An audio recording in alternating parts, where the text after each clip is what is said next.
الله من الشيطان الرجيم. بسم الله الرحمن الرحيم. ألا إن أولياء الله لا خوف عليهم ولا هم يحزنون. صدق الله العظيم. غوث اعظم بمانی بے سرو ساما مدد قبلہ دی مدد کعبہ ایما مدد بگرداں بے ملا افتاد کشتی ضعیفان شکست رات پستی بحق خواجہ عثمان و ہارون مدد کن یا معین الدین چشتی مدد کن یا معین الدین چشتی مدد کن یا معین الدین چشتی. لائی کے ساتھ تعظیم و تکریم کورونا کے وضع علماء کرام بزرگوں اور دوستوں نوجوان ساتھیوں پردہ نشین میری ماں اور بہنوں السلام علیکم ورحمۃ اللہ.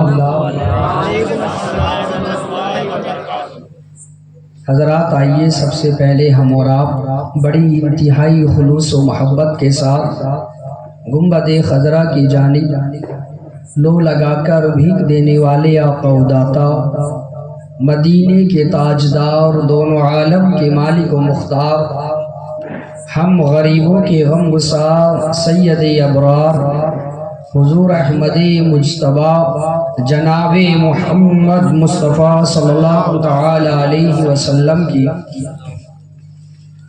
دربار گوہر بار میں درود و سلام کا نذرانہ عقیدت پیش کرے. پڑھیے گا بآواز بلند اللہم صلی علی سیدنا و مولانا محمد وبارک وسلم صلاۃ و سلام علیک یا رسول اللہ صلی اللہ تعالی علیہ وسلم. ایسا لگ رہا ہے کچھ لوگ کو شاید سستی نیند وغیرہ پکڑ رہی ہے.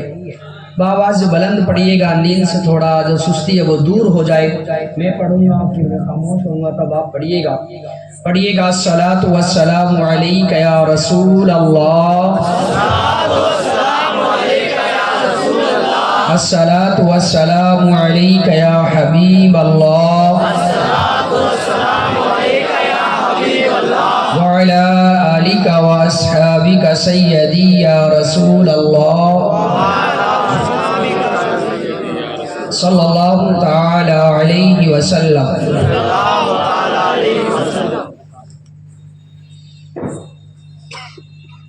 بحمد اللہ ملا حق سے عقیدہ اہل سنت کا.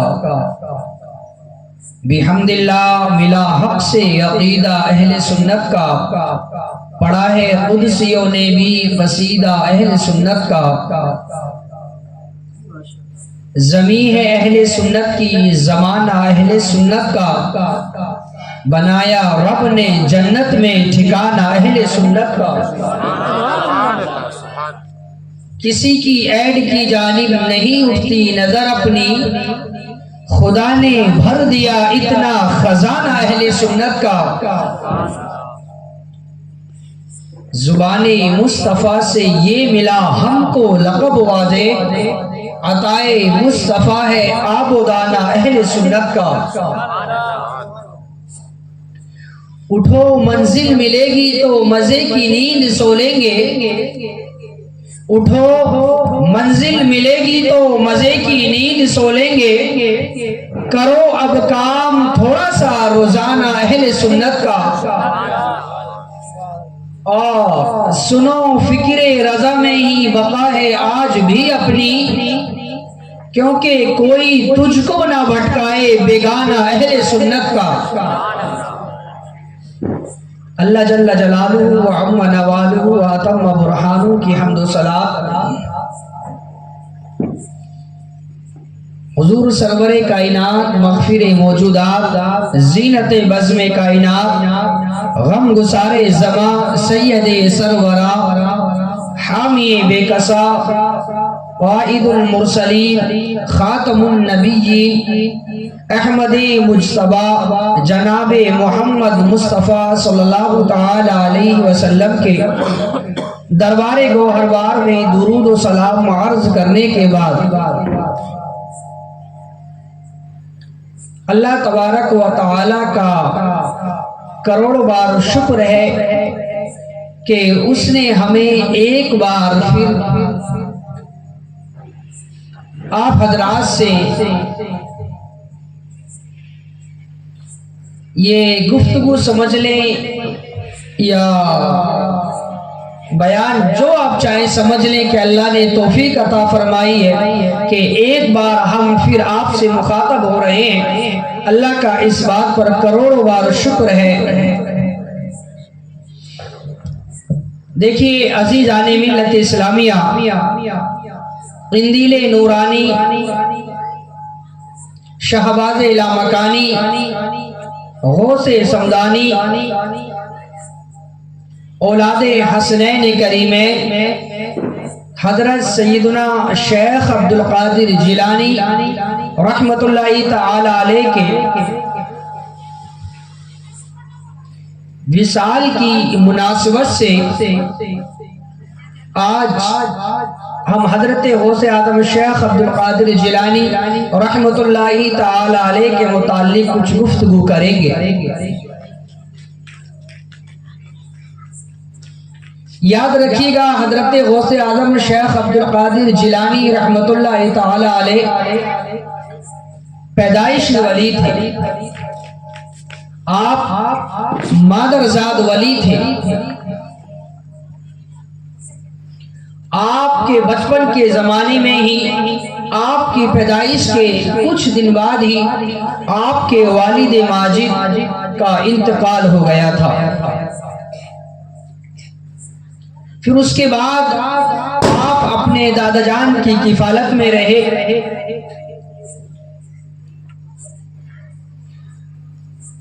اور آپ کے دادا جان نے آپ کی کفالت فرمائی۔ دیکھیے عزیزان ملت اسلامیہ،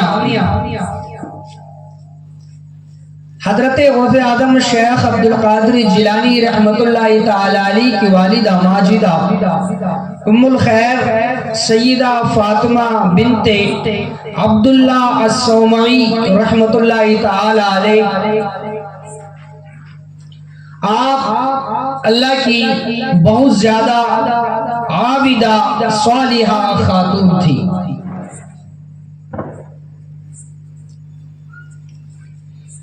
جب آپ کے والد ماجد نے دنیا سے پردہ فرمایا تھا تو آپ نے آپ کی والدہ ماجدہ کے پاس 80 دینار چھوڑے تھے۔ اب آپ کی والدہ ماجدہ نے آپ کی پرورش فرمائی۔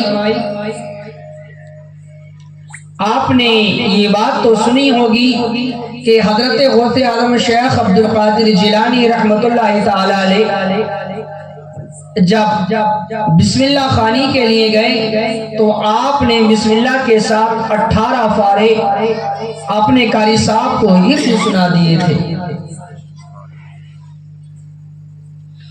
جب آپ کی پرورش 18 سال کی عمر میں پہنچی تو آپ جنگل میں کسانی کا کام کر رہے تھے، تو آپ کو آواز آئی کہ عبدالقادر، ہم نے آپ کو ایک کسانی کرنے کے لیے تو نہیں پیدا فرمایا۔ تو پھر آپ نے اس وقت ذہن بنا لیا کہ اب میں علم دین حاصل کروں گا۔ اب 18 سال کی عمر میں حضرت غوث اعظم شیخ عبدالقادر جیلانی رحمت اللہ تعالی علیہ نے مزید عظمت کے حصول کے لیے، علم دین حاصل کرنے کے لیے اپنی والدہ ماجدہ سے اجازت مانگی کہ والدہ ماجدہ میں علم دین حاصل کرنا چاہتا ہوں۔ اس وقت عرب دنیا میں بغداد شریف ایک بہت بڑا مقام رکھتا تھا۔ اور بغداد کے اندر کئی سارے سمندر بھی موجود تھے۔ اب آپ نے اپنی والدہ سے اجازت مانگی تو آپ کی والدہ نے آپ کو اجازت دے دی اور آپ کی تیاری کے لیے آپ مصروف ہو گئی۔ اب آپ کے پاس 80 دینار آپ کے والد ماجد نے ترکے میں چھوڑے تھے، تو جب آپ تیاری کرنے لگی تو آپ فرماتی ہیں کہ میرے دل میں خیال آیا کہ میں 80 دینار ان کو دے دوں تاکہ جا کر کچھ دنوں تک اپنی تعلیم کا خرچ چلا سکے، لیکن آپ کے ایک دوسرے بھائی بھی تھے، تو شریعت اس چیز کی اجازت نہیں دیتی کہ کیونکہ شریعت کے حساب سے دوسرے بھائی کا بھی برابر کا حصہ ہے۔ تو پھر آپ کی والدہ ماجدہ نے 40 دینار دونوں کو تقسیم کر دیے، اور آپ کی والدہ نے وہ 40 دینار آپ کی ایسی جگہ بغل میں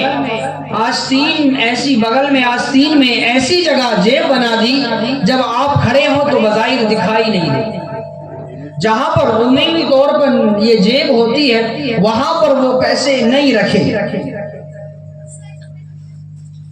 آپ نے الگ سے اسپیشل میں یہ بغل کے نیچے اندر کی سائڈ سے ایک جیب بنا دی اور وہاں پر یہ پیسے رکھ دی، اور آپ کو وصیت فرمائی کہ بیٹا میں تمہیں یہ وصیت کرتی ہوں کہ کبھی بھی جھوٹ نہیں بولنا، ہمیشہ سچ بولنا، اور آپ کو قافلے کے ساتھ روانہ کر دیا۔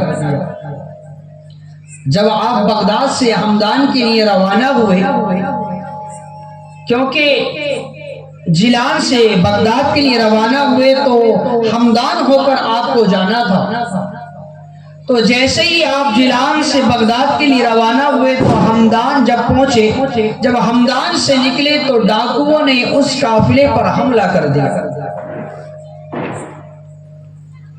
اب جب ڈاکوؤں نے حملہ کیا تو ان ڈاکوؤں نے سب کو گھیر لیا اور سب سے الگ الگ پوچھا کہ آپ کے پاس کچھ ہے؟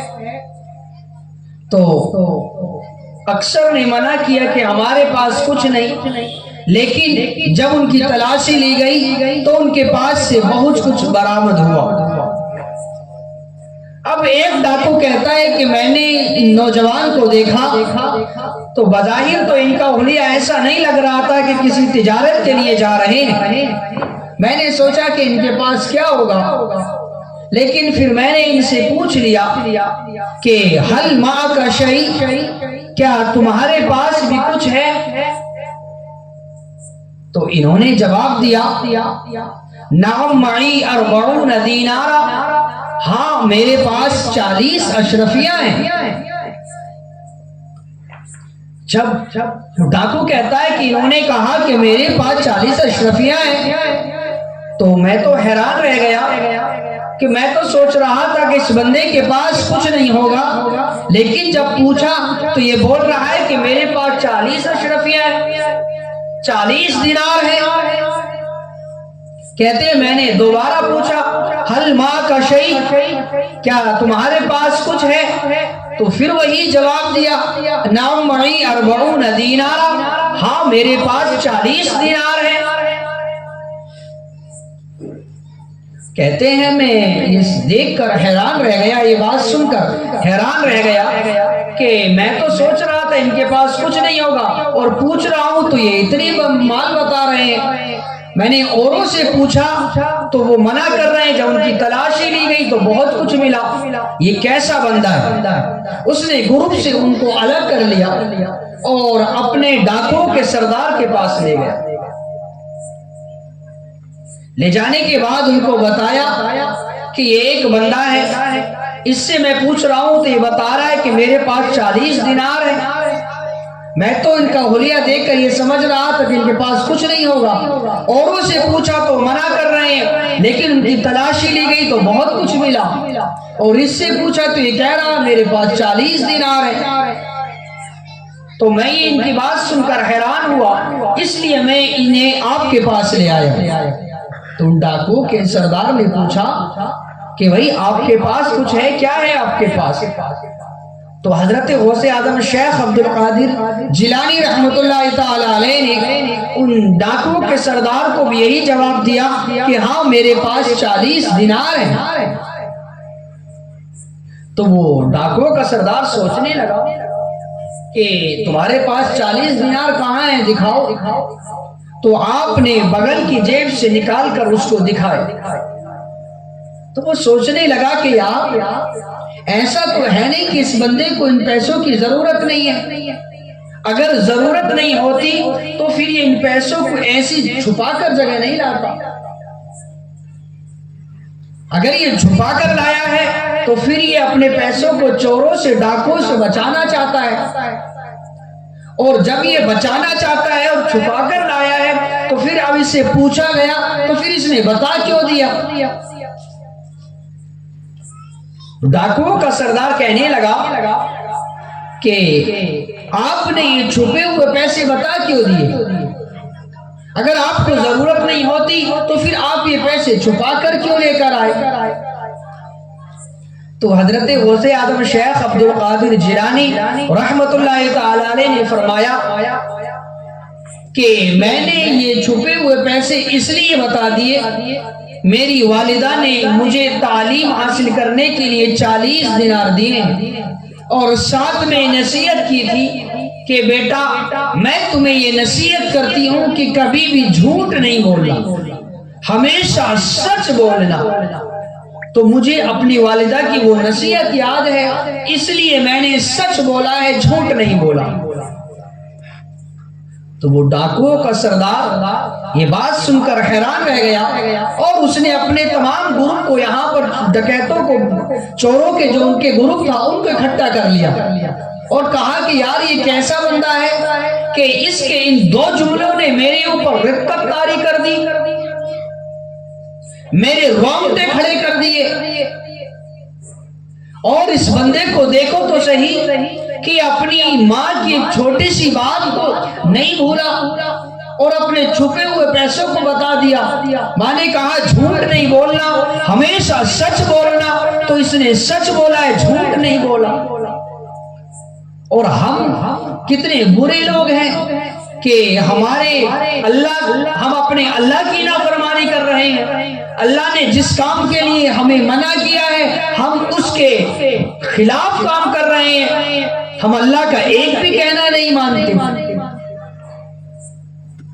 ڈاکوؤں کا سردار کہتا ہے کہ یہ حضرت غوث اعظم شیخ عبد القادر جیلانی رحمت اللہ تعالی علیہ کے 2 جملوں نے میرے ایسے رونگٹے کھڑے کر دیے کہ مجھے توبہ کے لیے مجبور کر دیا۔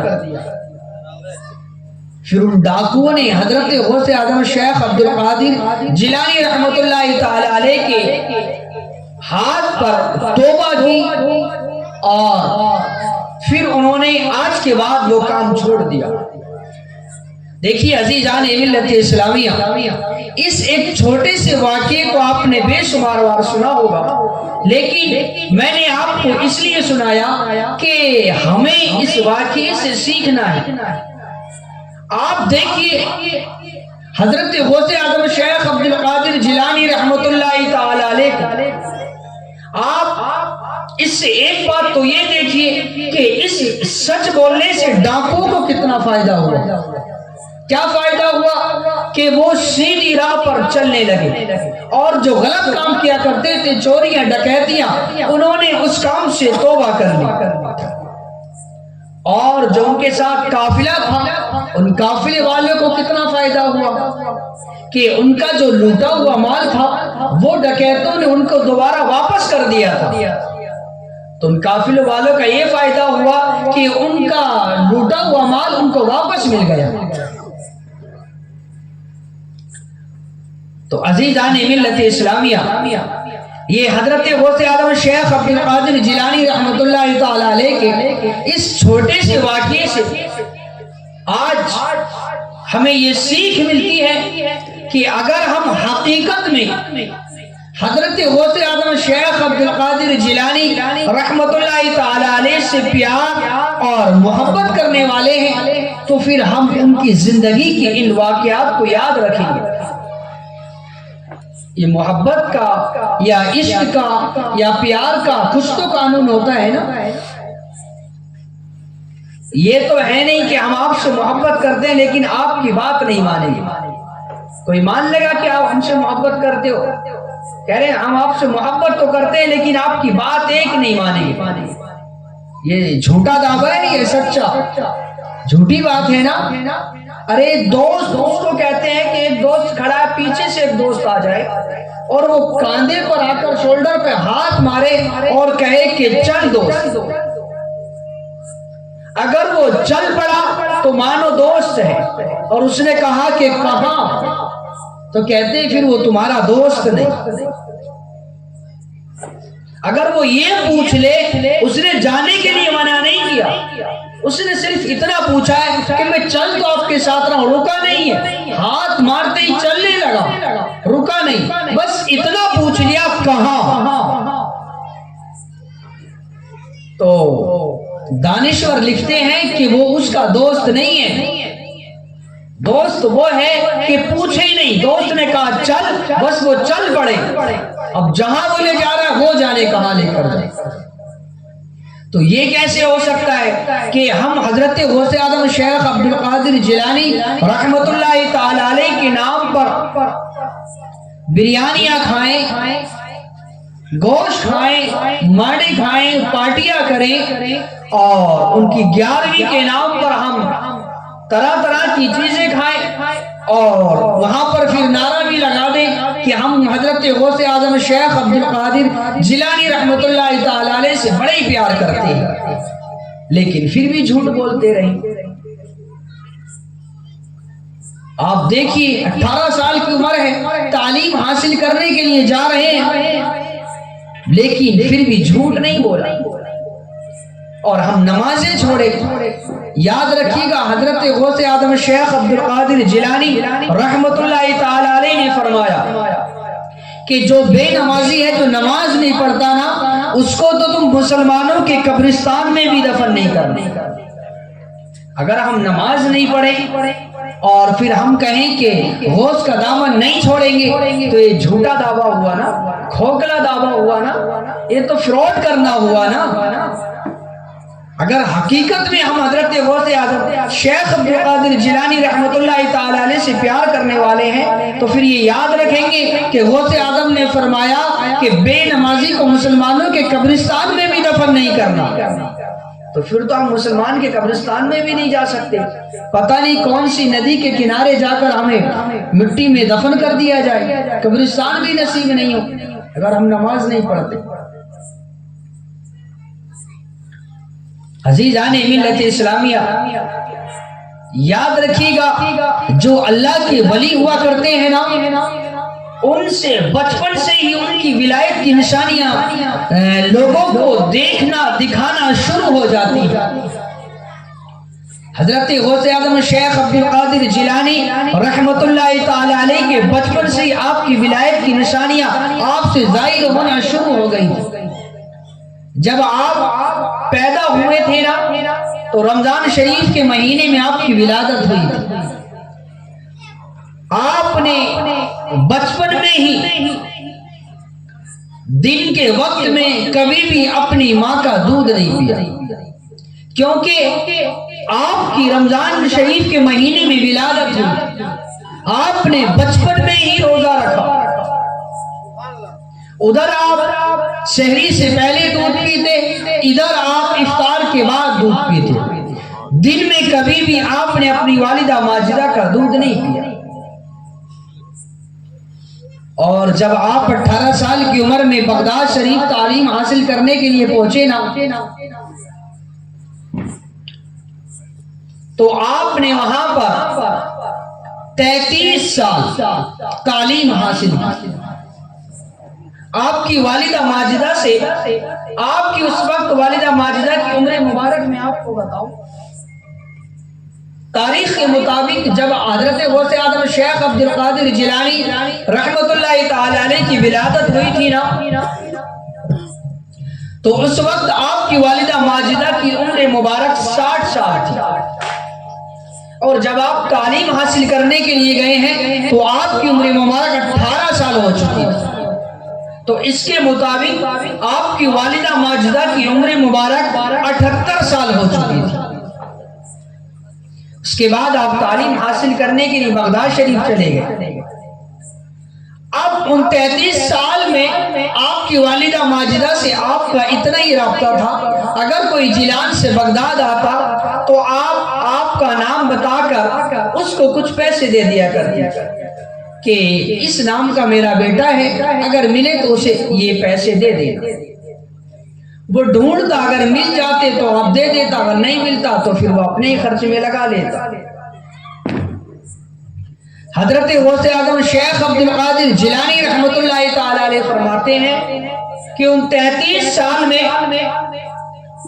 میں نے فاقے بھی کاٹے، پتے بھی کھائے، میں نے پانی پر بھی گزارا کیا، میں نے درخت کے پتوں کھا کھا کر گزارا کیا۔ یہ کنڈیشن آ گئی کہ بھوک کی وجہ سے میں ایسا بے ہوش ہو گیا کہ لوگوں نے مجھے مردہ سمجھ لیا، اور جب لوگوں نے مجھے مردہ سمجھ لیا تو لوگ مجھے اٹھا کر نہلانے کے لیے لے گئے، کفن دفن کی تیاری کرنے لگے۔ جب انہوں نے پانی ڈالا تو مجھے ہوش آ گیا، میں نے دیکھا یہ کیا؟ کہا ہم تو سمجھ رہے کہ آپ کیوں پرواز کر گئی، کہا نہیں، یہ تو میرا بھوک کی وجہ سے حال ہو گیا۔ لیکن آپ دیکھیے پھر بھی آپ نے اپنے سفر کو جاری رکھا، اپنے تعلیم حاصل کرنے کو، سفر کو ختم نہیں ہونے دیا، رکنے نہیں دیا، پتے کھا کھا کر آپ نے تعلیم حاصل کی، پانی پر گزارا کر کر آپ نے تعلیم حاصل کی۔ آج دیکھیے ان کا صدیاں گزر گئی اور آج بھی ہم ان کا یہاں پر ذکر کر رہے ہیں۔ دنیا کا ایسا کوئی خطہ ہوگا جہاں پر حضرت غوث اعظم شیخ عبد القادر جیلانی رحمۃ اللہ تعالی علیہ کا ذکر نہیں کیا جاتا۔ اللہ نے وہ مقام عطا فرمایا حضرت غوث اعظم شیخ عبد القادر جیلانی رحمۃ اللہ تعالی علیہ کو کہ دنیا کے اندر کوئی سے فرقے کا مسلمان کیوں نہ ہو، حضرت غوث اعظم شیخ عبد القادر جیلانی رحمۃ اللہ تعالی علیہ کو اللہ کا ولی ماننے سے انکار نہیں کرنا۔ لوگوں نے بہت سے اللہ کے ولیوں کو ولی ماننے سے انکار کر دیا، لیکن غوث اعظم شیخ عبد القادر جیلانی رحمۃ اللہ تعالی علیہ کو اللہ نے وہ مقام عطا فرمایا ہے کہ کسی بھی فرقے کا کوئی انسان کیوں نہ ہو، غوث اعظم کو اللہ کا ولی ماننے سے انکار نہیں کرنا۔ آپ فرماتے ہیں کہ ایک مرتبہ میں مدرسے میں اپنے موجود تھا تو میں نے ایک آدمی کو دیکھا کہ وہ چال چلن حلیے سے مجھے اپنے جیلان کا معلوم ہوتا تھا، ایسا لگتا تھا کہ یہ میرے وطن سے آیا ہے۔ ایک کونے میں بیٹھے ہوئے وہ کھانا کھا رہا تھا، اس نے مجھ سے بار بار کہا کہ آپ بھی میرے ساتھ کھانا کھا لیں۔ میں نے اس سے معذرت کی لیکن وہ مانا نہیں، بار بار کہنے لگا کہ آپ میرے ساتھ کھانے کھائیں، اور اس نے مجھے اپنے ساتھ کھانا کھانے پر بٹھا لیا۔ کہتے ہیں ہم کھانا کھا رہے تو اس نے کہا کہ آپ کسی عبد القادر جیلانی نام کے لڑکے کو جانتے ہیں؟ تو میں نے اس سے کہا میرا ہی نام عبد القادر ہے اور میں ہی جیلان کا رہنے والا ہوں۔ تو اس نے کہا کہ آپ کی والدہ ماجدہ نے مجھے اتنے پیسے دیے تھے کہ میرے بیٹا ملے تو دے دینا، میں نے آپ کو بہت تلاش کیا لیکن آپ ملے نہیں، پھر مجھے ہی ایسی میری کنڈیشن ہو گئی کہ بھوک نے مجھے ستا دیا، تو میں نے آپ کے پیسے سے کھانا خریدا ہے، یہ آپ کا ہی کھانا ہے، آپ میرے، میں آپ کا مہمان ہوں، آپ میرے میزبان ہیں۔ اب تو الٹا ہو گیا۔ دیکھیے عزیزان ملت اسلامیہ، ہمیں واز و خطاب تو ہم چلا چلا کر اپنے طریقے سے، ہر طریقے سے کر سکتے ہیں، لمبا بھی کر سکتے ہیں، بہت کچھ کر سکتے ہیں، لیکن ہمیں جو بھی بات کرنا ہے اس سے کچھ سیکھنا ہے۔ ہمیں اس واقعے سے یہ سیکھنا ہے کہ کبھی بھی زندگی میں کیسا بھی موقع کیوں نہ آ جائے جھوٹ نہیں بولنا۔ لوگ سمجھتے ہیں کہ یار جھوٹ نہیں بولے تو کام نہیں چلتا، نقصان ہو جاتا ہے، جھوٹ نہیں بولیں گے فون پر تو یہ ہو جائے گا، یہ ہو جائے گا۔ دیکھیے اگر وہاں پر حضرت غوث اعظم شیخ عبد القادر جیلانی ہماری طرح مائنڈ کو دوڑاتے اور سوچتے اگر میں نے سچ بول دیا تو میرے چھپے ہوئے پیسے، بچے ہوئے 40 دینار یہ چلے جائیں گے، اور پھر میں کیسے جا کر بغداد میں تعلیم حاصل کروں۔ یہی مائنڈ لگاتے نا کہ مجھے تو پوچھ بھی نہیں اور دیکھ بھی نہیں اور چھپے ہوئے ہیں، پتہ بھی نہیں چلے گا، نہیں بتاؤں جھوٹ بول۔ بظاہر تو مائنڈ کہہ رہا بچ جاؤں گا، لیکن دیکھیے اگر وہ جھوٹ بولتے تو کیا معلوم وہ پیسے وہ جھاڑا ہاتھ پر لینے لگتا، ٹچ کرنے لگتا، چلے جاتے۔ لیکن سچ بولنے کا فائدہ دیکھیے، پیسے بھی بچ گئے اور جو ڈکیت تھے انہیں بھی صحیح راہ پر لگا دیا، اور جو مال لٹ گیا تھا قافلے والوں کا وہ بھی واپس مل گیا۔